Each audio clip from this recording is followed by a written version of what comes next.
Oral activity. In the above speech, Martin Luther King Jr. spoke about putting an end to racial discrimination in America. Imagine that you are observing Caste Eradication Week. Make a speech on caste discrimination in India. అందులోని ప్రసంగంలో Martin Luther king junior అమెరికాలో జాతి వివక్షను నిర్మూలించాలని మాట్లాడారు. మీరు కుల నిర్మూలన వారోత్సవం జరుపుకుంటున్నారని ఊహించుకోండి. భారతదేశంలోని కుల వివక్ష గురించి ఒక ప్రసంగం చేయండి. The following tips may help you. Be confident and pay attention to your posture and body language. Introduce yourself. Keep the objective in your mind. Organize your ideas. Maintain eye contact with the audience. Maintain voice modulation. Use illustrations and examples. సూచనలు.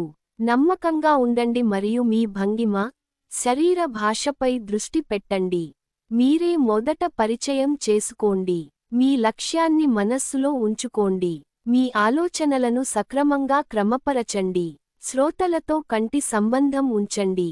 గళ స్వరాన్ని సరిగా మార్చుతూ మాట్లాడండి.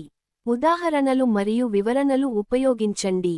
Hints. Cost system in India. Age old discrimination లో caste people ill-treated. Need for change. People government work together for putting an end to this evil.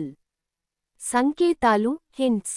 భారతదేశంలోని కులవ్యవస్థ పాత సంప్రదాయం. వివక్ష. తక్కువ కులం వారిని అవమానించడం. మార్పు అవసరం. ప్రజలు ప్రభుత్వం ఈ చెడును నిర్మూలించడానికి కలిసి పనిచేయాలి. Speech in English. Good morning everyone.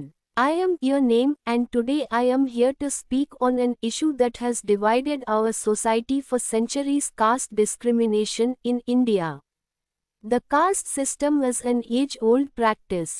It has created discrimination and inequality among people. Those born in so-called low castes were treated badly.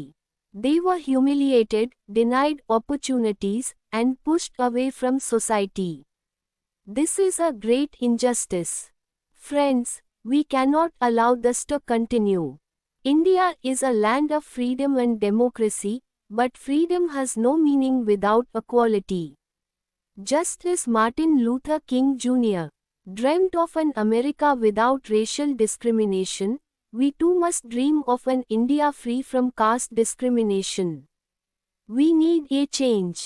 This change must come through education, awareness, and compassion. The government has made laws to stop caste discrimination, but laws alone are not enough. Each one of us must change our thinking. We must treat every Indian as a brother or sister with dignity and respect. Let us all, people and government, young and old, work together to eradicate caste discrimination. Only then can we build a truly united and equal India. Thank you. ప్రసంగం తెలుగు. అందరికీ శుభోదయం. నేను మీ పేరు. నేడు మన సమాజాన్ని శతాబ్దాలుగా విభజిస్తున్న ఒక సమస్య గురించి మాట్లాడబోతున్నాను. అది భారతదేశంలోని కుల వివక్ష. కులవ్యవస్థ ఒక పాత సంప్రదాయం. ఇది మనుషుల మధ్య అసమానత్వం, వివక్షను కలిగించింది. తక్కువ కులం లో పుట్టినవారిని అవమానించారు. వారికి అవకాశాలు ఇవ్వలేదు. వారిని సమాజం నుండి దూరం పెట్టారు. ఇది ఒక పెద్ద అన్యాయం. స్నేహితులారా, ఇది ఇలాగే కొనసాగనివ్వకూడదు. భారత్ స్వేచ్ఛా దేశం, ప్రజాస్వామ్య దేశం. కానీ సమానత్వం లేకుండా స్వేచ్ఛకు అర్థం లేదు. మార్టిన్ లూథర్ కింగ్ జూనియర్ అమెరికాలో జాతి వివక్ష లేకుండా కల కనినట్లే, మనము ఒక భారతదేశాన్ని కలగా కనాలి. ఎక్కడా కులం ఆధారంగా కాదు, గుణం మరియు ప్రతిభ ఆధారంగా మాత్రమే మనిషిని చూడాలి. మనకు మార్పు కావాలి. ఈ మార్పు విద్య, అవగాహన, కరోనా ద్వారా రావాలి. ప్రభుత్వం కుల వివక్షను ఆపడానికి చట్టాలు చేసింది. కానీ చట్టాలు మాత్రమే సరిపోవు. మన ఆలోచనలను మార్చుకోవాలి. ప్రతి భారతీయుడిని సోదరుడు లేదా సోదరిగా గౌరవించాలి. ప్రజలు మరియు ప్రభుత్వం, చిన్నవారు పెద్దవారు అందరం కలిసి కుల వివక్షను నిర్మూలిద్దాం. అప్పుడు మాత్రమే నిజమైన ఏకత్వం, సమానత్వం ఉన్న భారతదేశాన్ని నిర్మించగలుగుతాము. ధన్యవాదాలు.